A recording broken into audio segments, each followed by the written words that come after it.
Because the Carter administration, or the people that own it, intend to have most of the world's oil supply cut off. They intend it. When was this policy decided? It was decided this past spring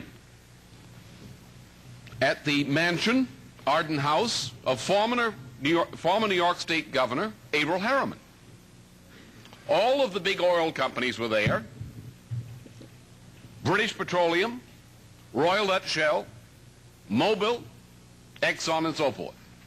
Now, the big oil companies are actually part of a cartel. And the cartel is based in London. It has an official castle in Scotland, but it's based in London. And it's run from the top down by British Petroleum, Royal Dutch Shell, and by the related financial interests of the City of London. They're the ones that want to cut off most of the world's oil supply. The policy was argued at Arden House. Herman Schmidt of Mobil Corporation took the same position that British Petroleum and Royal Dutch Shell did, and Exxon capitulated. And since that time, the oil companies have been dedicated not only to ripping off the United States, but to cutting off a good deal of the world's oil supply, knowing that the consequences of this are death through famine, epidemic, and social chaos for a great deal of the world's population. The oil companies cold-bloodedly made a decision which makes Adolf Hitler look relatively like a humanitarian. And our government, the Carter administration, is complicit in that. Consciously, willingly complicit. The people who own CBS, the people who own ABC, the people who own NBC, the people who own the New York Times, the people who own the Detroit Free Press. These people are wittingly complicit in this treason against the United States and this willful genocide against most of the world's population. And that is the reason that Cyrus Vance articulated the taking of hostages against the United States in Tehran. Then they went to Western Europe. And they said to Western Europe, you have to support us. The Western Europeans said, you're crazy. And they said, that's irrelevant.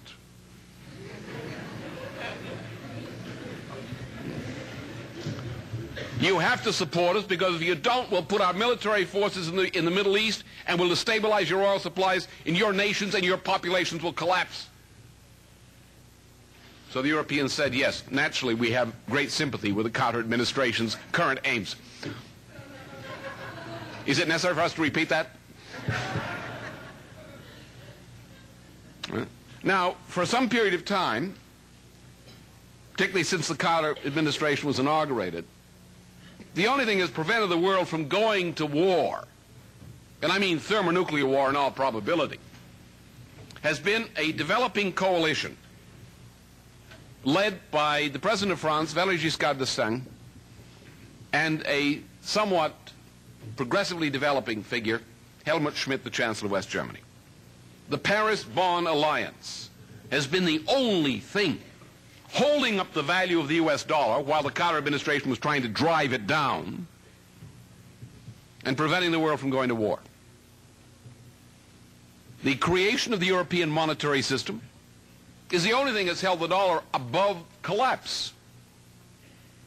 Carter has managed to accomplish a 25% devaluation of the dollar. He could have done much more, but for the opposition to the collapse of the dollar from the Europeans.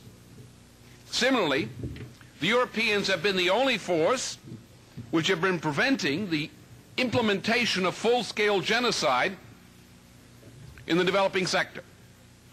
The policies of the Carter administration are for genocide. Let's not make any bones about this. Let's not be polite. Let's call a murderer a murderer. The Carter administration is the most immoral thing, second to Peking, which the 20th century has seen in the form of an administration of any country. It is an administration Carter doesn't know any better. He's too dumb to understand. But the people who run him, his puppet masters. The Carter administration is wittingly dedicated to a policy which the designers of the policy predict will reduce the world's population from its present level of about 4 billion to a level of between 1 and 2 billion by the end of this century, in 2 decades. That is the policy to which the masters of the Carter administration are dedicated, and that's one of the reasons that Cyrus Vance organized the taking of U.S. hostages in Iran. They are dedicated to this. They are pure evil in the sense, the biblical sense, of satanic.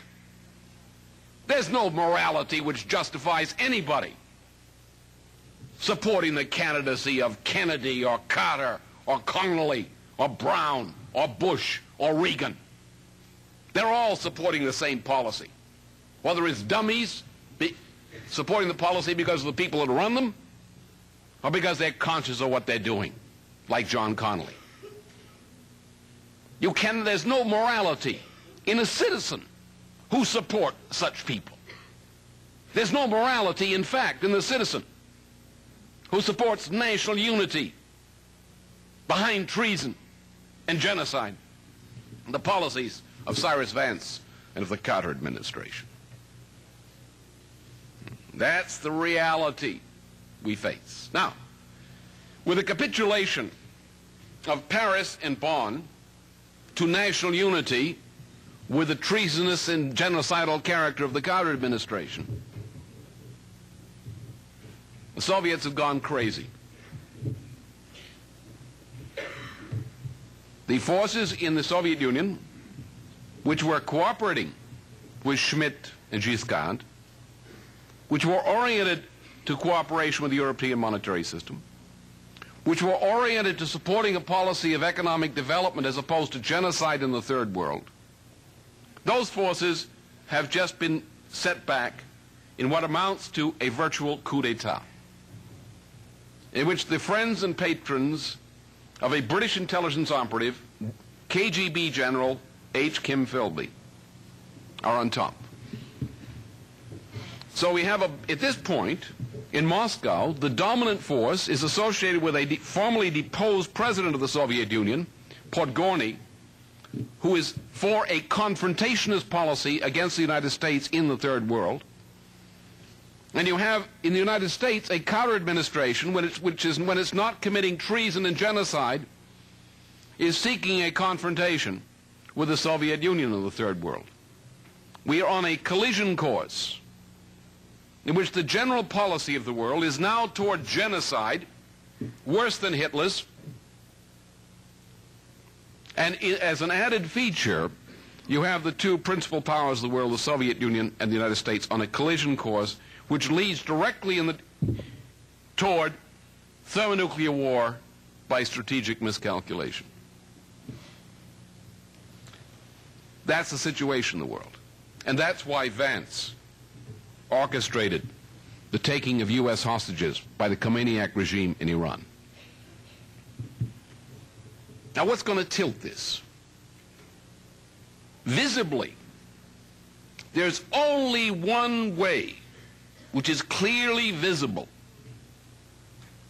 by which the world at this time could be swerved off the present course, the present plunge into a genocidal new dark age of humanity. There's only one visible way. And everything is long odds. Anything else. Other things could work, but if you count on them, you're just gambling on the wildest kind of odds. And that is to tilt the internal political processes, the institutionalized political processes inside the United States. Without that, anyone who says the world has a chance or will get by or the next years will work out, that person is just plain ignorant or a fool. There's no other alternative.